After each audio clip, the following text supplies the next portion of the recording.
I have to admit, it feels a bit strange and a bit silly, really, to suggest that West Ham are under pressure to get a result in game week 2. Do you know what I mean? It feels a bit silly to say that.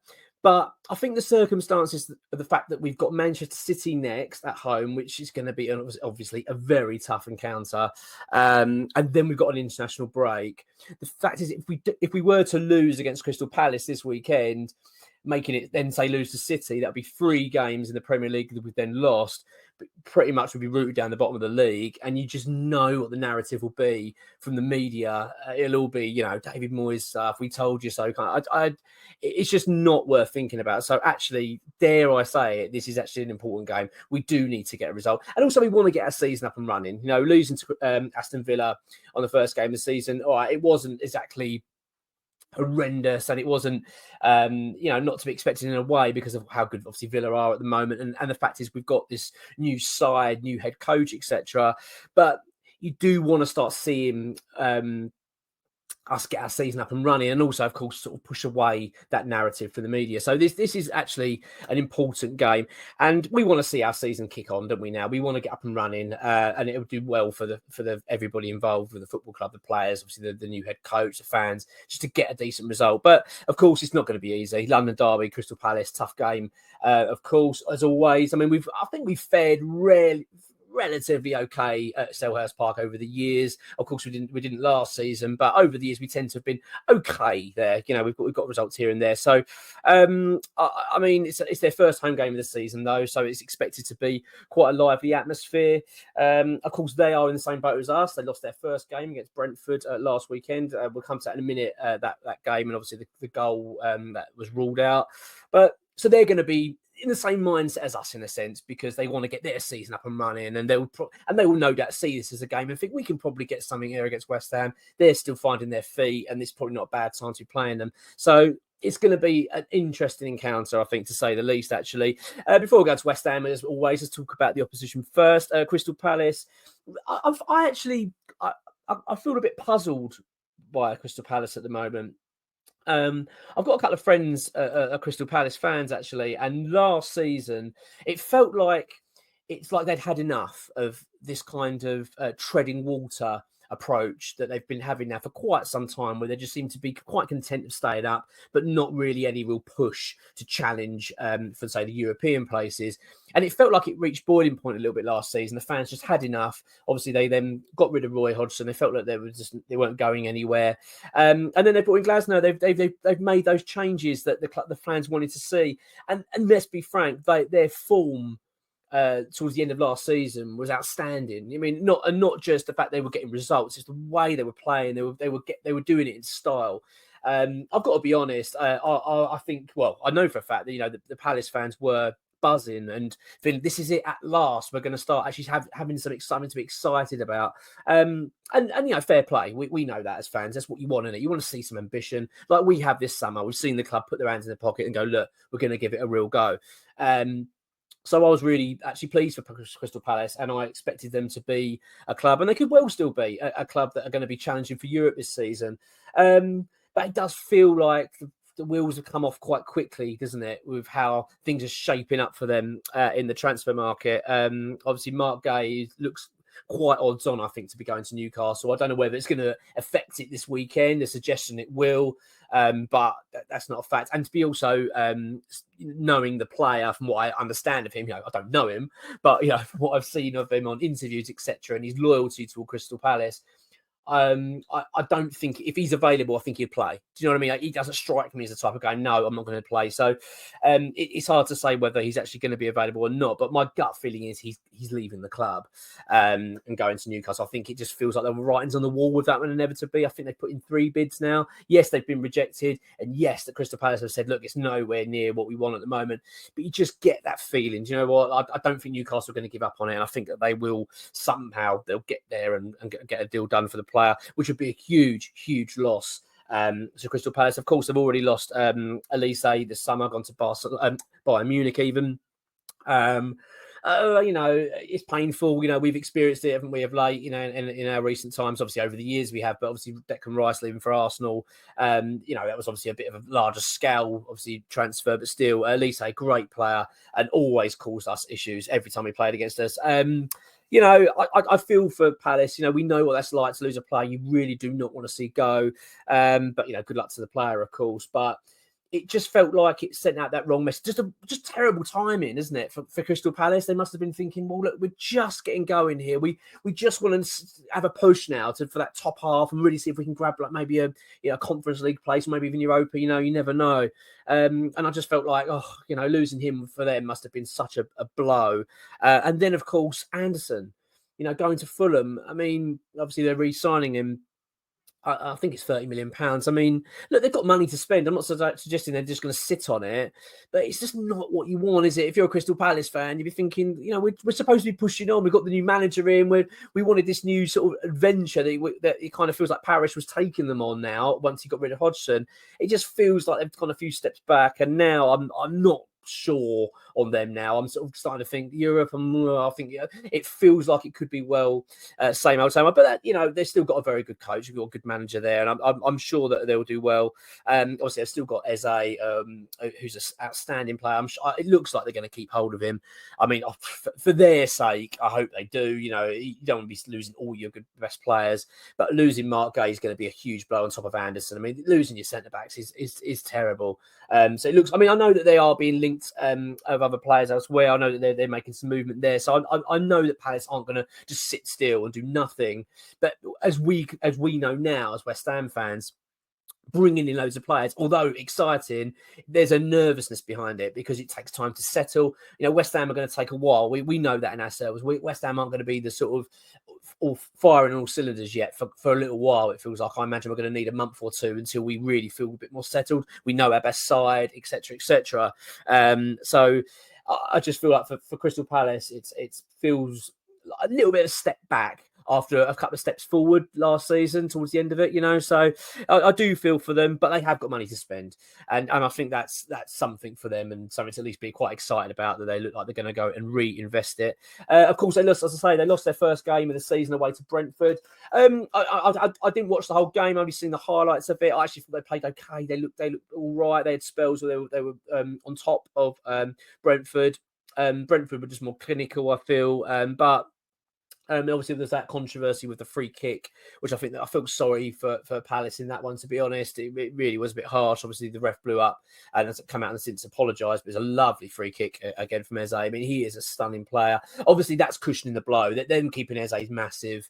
And just having a player like that, I think, sort of guarantees them that they'll be all right. I'm sure they'll be fine. But I think as a Palace side of things now, you're probably thinking, yeah, we're a bit fed up of just being all right. We want to give it a go. So, I mean, like I say, I'm not a Palace fan. West Ham, of course, so I'm obviously speaking for them a little bit here. And I could be a Palace fan watching this going, well, actually, no, that's not the case. But that's my outsider looking in. I'm sure they would rather be doing a bit more now than just surviving a mid-table. I'm sure they'd want a little bit more. So it's going to be interesting, isn't it, for the last couple of weeks of the transfer window, what they do. Of course, they're going to be looking defensively, but you'd like to think they're going to push on in a few areas as well for Glasner to really try and take the team forward this season. But yeah, I think with the losses, they like to make in Gay, Anderson, and of course in for Elise. I just feel like that's three really good players to lose. It's tough to deal with. So interesting. It's going to be interesting to see how they crack on.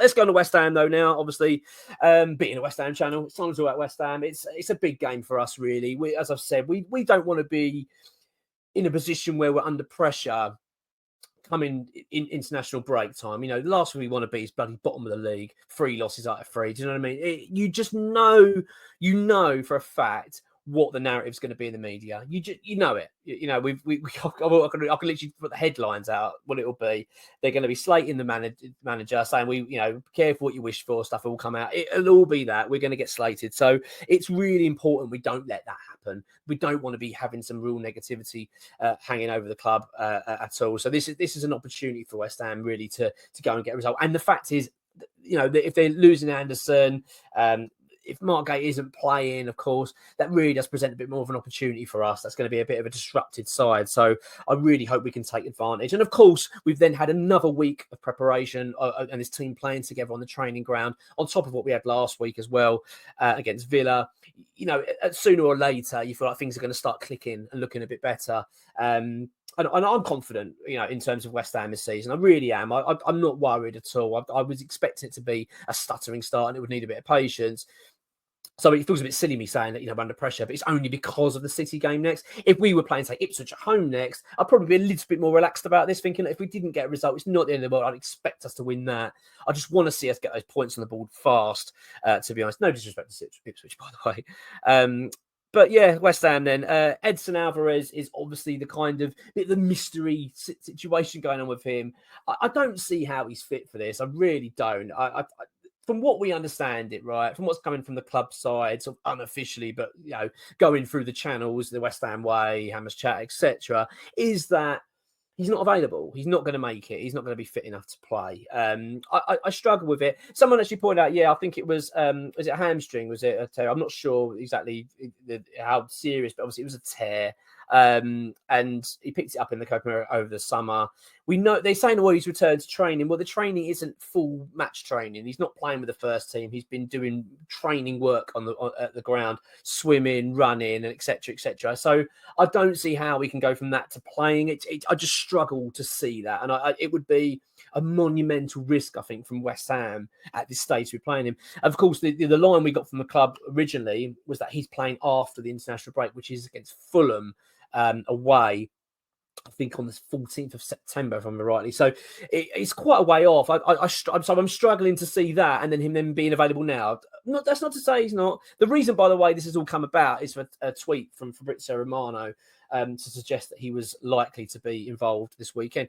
If he is, great. Obviously, if they've managed to get him fit and keep it pretty quiet, and he's been training with his first team and he's all ready to go, great. But it does feel a bit odd that that's not what we've been hearing at all. I'm struggling to really buy into it. So when we come to the team's sort of side of it, I'm not considering Alvarez, to be honest. I just don't see how he's available at this stage from what we know. But, you know, what do I know? Maybe I completely am wrong and it's Romano's spot on. Look, he's a great, isn't he, what he does? I'm not knocking him at all. He gets most things spot on, but he's more transfers, isn't it? When he comes, I don't really know him too much about player fitness and stuff. It's a weird one. It's a really strange one. It's an interesting dynamic as well, this game, because we've got to look at midfield's the sort of the key area, isn't it? We want to see new players playing as well. I think there was a fair amount of disappointment amongst the fans. Certainly me as well. Do you know what I mean? When you see that lineup, it was a little bit deflated, a little bit to be expected. New players coming in, it would have been quite strange to see them all playing straight away. But I feel now they've had another week, they've had a game. I feel like there's going to be a bit of pressure now to make some changes. I'll come to that again in a minute. One of the big issues in midfield was the pace of Rodriguez. He's got a little bit of stick out of it. It's hard to say. Look, I actually really rate him. I think he looks a really good player.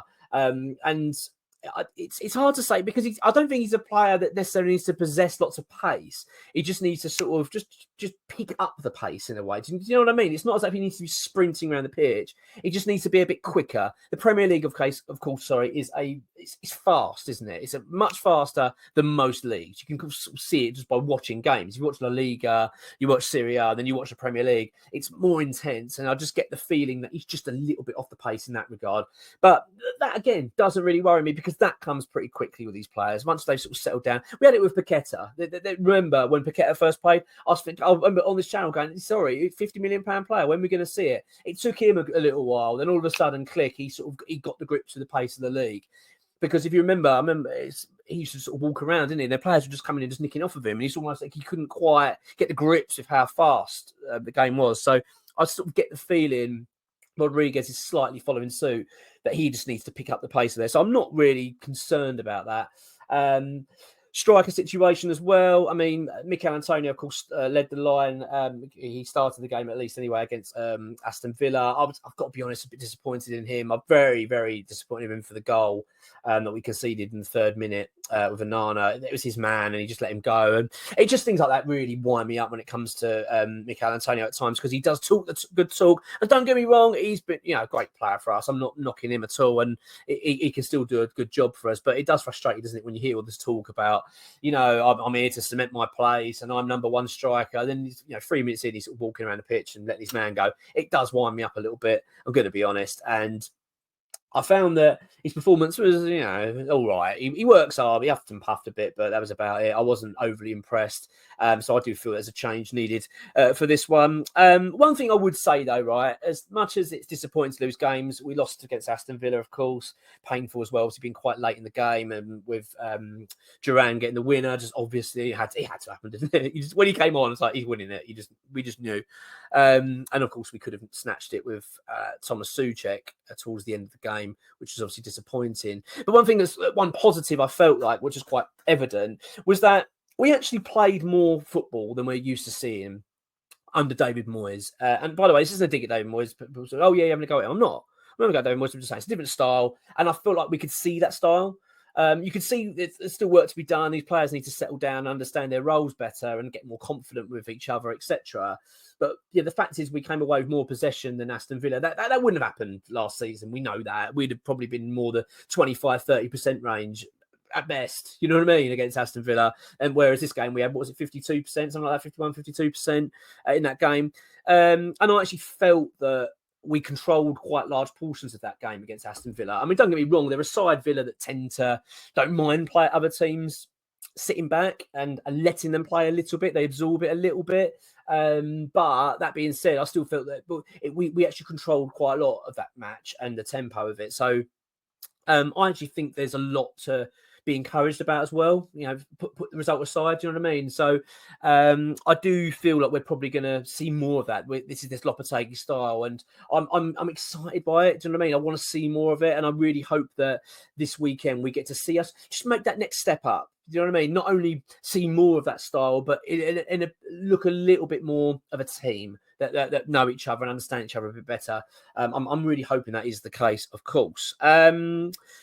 I want to know what you're thinking about this game. I want to know what you're thinking for team selection. I did put my team out earlier, actually, on Twitter or X, whatever. I put it out there. So this is what I'm just going to confirm again on this channel if you haven't seen it. This is my team, and then I'm going to put out what I think the score will be. Get your scores, and I'd love to know what you think it's going to be. This is what I'm going with. Areola in goal, of course. I'm going for Aaron Wan-Bissaka at right back. I think that it's time for him to start now. To be honest with you, I thought he should have started against Aston Villa, and I still stand by that. I mean, I'm not on the training ground, obviously, so I don't know fitness levels and stuff. But the fact is, he's been playing pre-season for Manchester United. He's an experienced Premier League player. I just sort of thought, just get him on, but he didn't. Obviously stuck with Soufal, and I thought Soufal actually struggled against Aston Villa overall. I thought that they targeted him a fair bit. So that for me, that has to happen. I'd be really, really disappointed if this doesn't happen. My back two are going to be Todibo and Kilman. I was considering Mavropanos because I actually thought Mavropanos was one of our better players against Aston Villa. I thought he had a really good game, actually. But the reality is, and, we only got to look at what ex-WHU employee has put out recently in terms of who the club are considering selling this summer. And Mavropanos is actually one of them.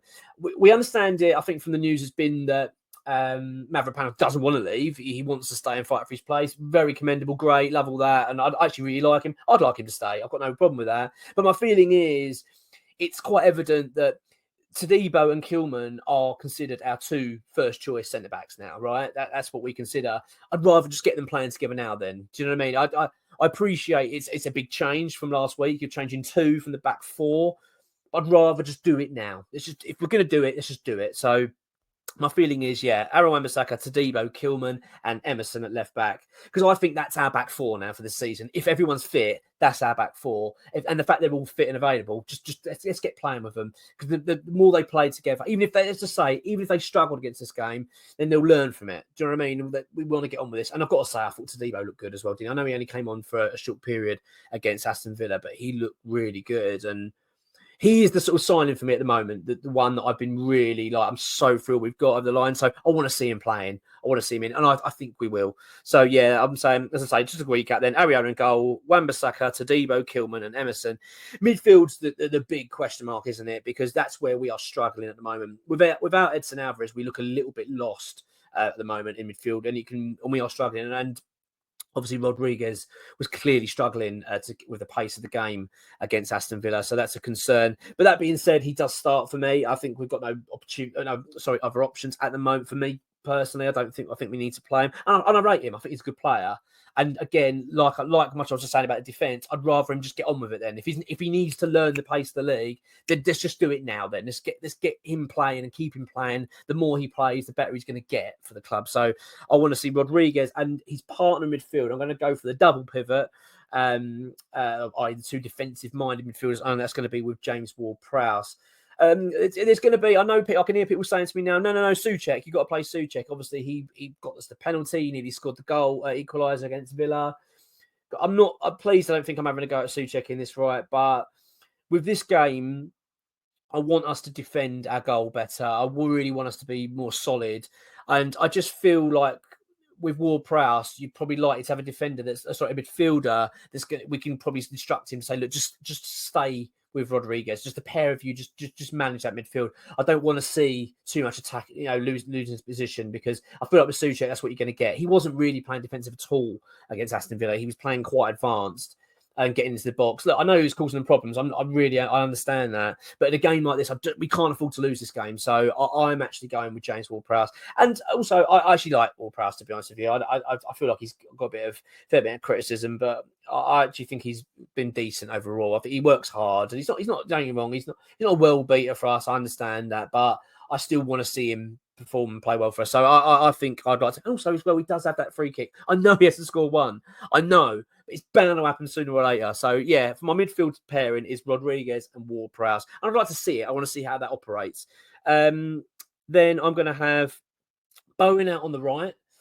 I'm going to play Lucas Paqueta out on the left. I think his link up with Emerson's vital. Also, he can come inside, can't he? You know what he's like. He can roam a little bit, but operate from that left. He's played it quite a fair bit anyway. I know for a fact he really doesn't like it. He'd rather play in the central role. But at the end of the day, I'd rather see Kudus play this role. So I'm putting Kudus in the middle for this and putting Paqueta out on the left. Again, I know people are going to be moaning and saying I've got this all wrong. And you're well and more than entitled. Put it in the comments. Say that I'm useless and I've got it wrong. I don't really mind it. It's just my view. I'd rather have Paqueta out on the left for this game, Kudus in the middle, and I'm going to put Füllkrug up front for this one. I wasn't impressed with Antonio overall. I mean, he's a great player for us. I'm not knocking him, and also as well, I really feel like Antonio off the bench is a really good thing to have. Well, if we're 1-0 down with half hour to go, you get him out there and he can really bully some defenders and comes on for those fresh legs. That's exactly what we need. So I actually would prefer it the other way round than having Antonio and Füllkrug. And also Füllkrug, he's been signed. He wants to play. He's not come here to sit on the bench. So it's important. I think it's really important he starts this one. So just to recap then on my team, I'm going for Areola in goal, Aaron Wan-Bissaka, Todibo, Kilman and Emerson as my defence. Rodriguez partnered by James Ward-Prowse in the midfield as a sort of double pivot, with Mohamed Kudus playing in the middle ahead of them. Got Jared Bowen out on the right, Lucas Paqueta out on the left, and Füllkrug up front. And I'm going to go for a draw in this one. I'm going to go for 1-1. I've got a feeling we're going to get something. I really hope we get something. Of course, I'm hoping it's 3 points. That would be wonderful. Get our season up and running. We've got City in the league next. Of course, in between that, we do play Bournemouth in the League Cup midweek, which again gives us another opportunity actually to get some confidence levels up. So let's hope we get going here, because we need to. And obviously, the first game of the season was a blow. And I don't want it lingering. I don't want that sort of that negativity lingering around now. We want to get rid of that really quickly, get some points on the balls, get everyone's mood up. Hopefully we can do the same in the midweek then against Bournemouth, and then we go into the City game with a fair amount of confidence and the weight slightly lifted off. So yeah, I'm going to go for West Ham 1-1 with Crystal Palace. I'd like to know what your thoughts are, but yeah, see how we get on. Come on, you Irons.